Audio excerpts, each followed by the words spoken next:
Suuqii fi mana nyaataan qaba jette adde Gonfee Tarfaa. Ijoollee sadis qabdi. Maatiin ishees rakkoo nageenyaatiin dura ajjeefaman. Jaartee jaardagaatti amma baqattee shaambootti galtee hojii humnaa guyyaa hojjechuun of jiraachisuuf wal'aansoo qabattee jirti. Hojii mana nyaataan qaban tureni. Suuqii fi hojii mana nyaataan hojjedha. Akkaataa kanaatiin ijoollee sadiin qaba. Ijoollee sadan sana guddisaan ture. Magaalli sun baay'ee sochii guddaa jireenya guddaa irra otoo jirtu mudannoon kun dhufee nu qaqqabee jechuudha.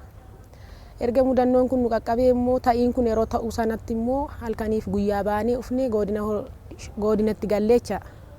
Sanaa booda ufnee buusaa gonofaatti gaafa nam'inuu warri fira qabdanii gara fira keessanitti deemaa boorummoo fallisinii ta'a amma kan warri fira hin qabne immoo addaraasha kana keessa ciciisaa bulaa jedhaninnaan sa'ata sanatti fira barbaachuus hin dandeenye duwwaa keenya qullaa keenya baanee ufneerracha sakaanii abbiyyuu koof amaatii kootu jiru turanii abbiyyuu kochuma sanatti yeroo sana battala mi'ame abbiyyuun kocha isarraan abdii qaba ture. Inni waa'ee qofaa koote kana hunduma isaa abdiin ani qabu abbiyyuu koorra jira warra isaarra jira ture isaan edda mi'amanii immoo abdiin dhabe eenyuttan galaa eenyuttan deebi'aa kan jiru qaansiraan achitti hojjetamu yeroo sanatti hin jiru qaansiraan immoo as keessa waan jiruuf asuma keessatti qaansiraa kan ashawaa gototaa yeroo waggaa fi ji'a 8 hojjecha asuma keessa taa'ee deeggarsuma tokko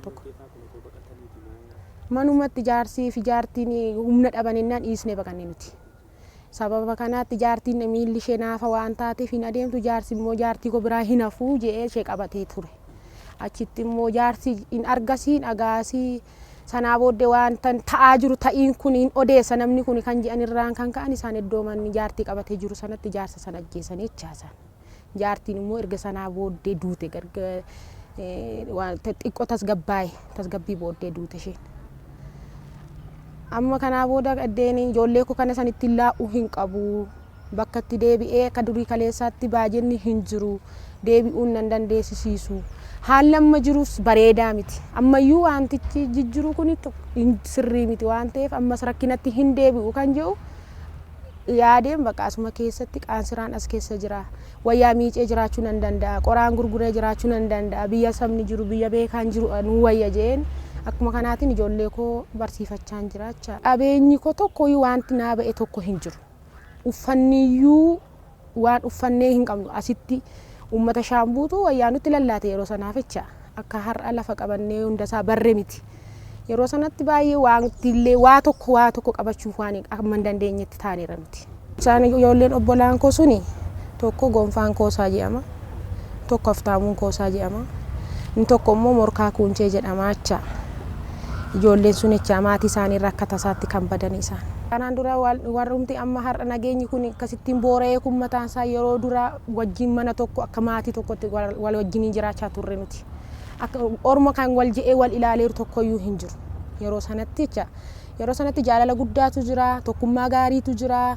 Yoo beelonee yoo dheebonne yoo dhabne walirraa liqeeffannee kan jiraachaa turre. Garuu erga kanaati wanti walitti deebi'ee akka kaleessaa ta'uuf tokkoyyuu wanti yaadamu jira jedhee yaadu garuu ammuma isa ammaayyuu wanti dhagahamuuf wanti argamu wanta nama gammachiisu miti jecha suma ammaayyuu.